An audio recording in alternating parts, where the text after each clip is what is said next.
Assalamualaikum warahmatullahi wabarakatuh. Bismillahirrahmanirrahim. Tabarakalladzi nazzala al-furqana ala 'abdihi liyakuna lin-nasi nadhira.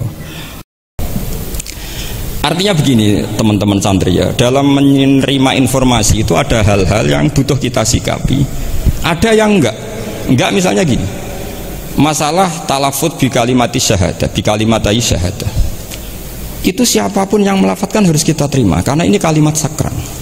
Bahkan ketika terdesak, yaitu masyhur itu dalam cerita sebagian kitab, Usama bin Zaid itu pernah membunuh orang padahal sudah talafadhu bi syahadatin, itu sama Nabi disalah-salahkan. Padahal kata Usama, tapi dia sudah memotong tangan kita, kaki kita. Masa pas kita punya kesempatan tidak boleh bunuh ya Rasulullah? Kata Rasulullah tetap saja ngendikan kaifa tasna'u bila ilahil wahida ja'at yaumal qiyamah. Terus begitu. Nah ini kalau dalam ilmu tafsir atau ilmu hadis disebut kebenaran absolutisme.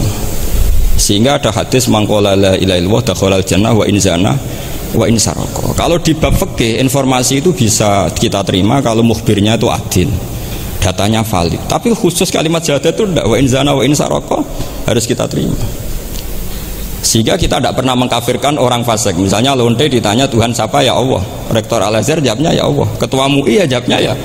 Jangan karena misalnya copet bilang Tuhan itu Allah, terus MUI bilang wah saya tak jawab yang lain dah, nanti sama gitu.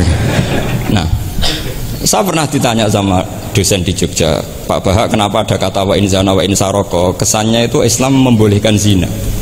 Terus saya bilang ini contoh absolutisme kebenaran. Jadi kalau kebenaran itu absolut, kita terima dari siapa saja.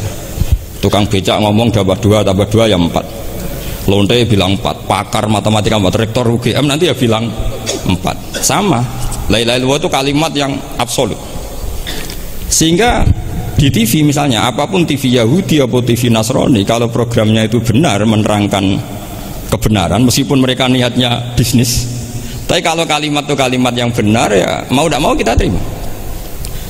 Terus kedua, ada informasi yang kita sikapi dalam suasana genting. Kayak zaman perang Uhud, ada isu bahwa Rasulullah itu kutilah, dibunuh. Kemudian ini melemahkan para orang Ansor dan Muhajirin atau Muhajirin dan Ansor. Terus kata Rasulullah, Umar, ajibu, kamu harus menjawab bahwa saya masih. Akhirnya Umar berteriak keras bahwa Rasulullah itu masih hidup. Ini contoh-contoh informasi yang secepatnya harus dijawab. Terus ketiga, informasi yang nggak penting dijawab karena memang sudah hoax, sudah sampah. Misalnya gini, orang melihat di TV infotainment itu nggak pernah yakin kok benar apa enggak. Ibu-ibu itu butuh hiburan, melupakan suaminya, utangnya, macam-macamnya. Makanya saya bilang ibu-ibu ini subjek bukan objek. Jadi ini yang saya beda dengan Mas Hakim. Tentu saya punya sisi kesalahan karena saya juga nggak perlu akurat, kan ini tidak bidang saya. Tapi cukup jadi pembanding. Karena ini menyangkut harga diri Mas Hakim. Kesannya kalau kita objek kan kita ini kayak orang bodoh yang diatur-atur gitu. Tapi kalau subjek kan keren gitu, kadang-kadang. Ya saya kira demikian. Assalamualaikum warahmatullahi wabarakatuh.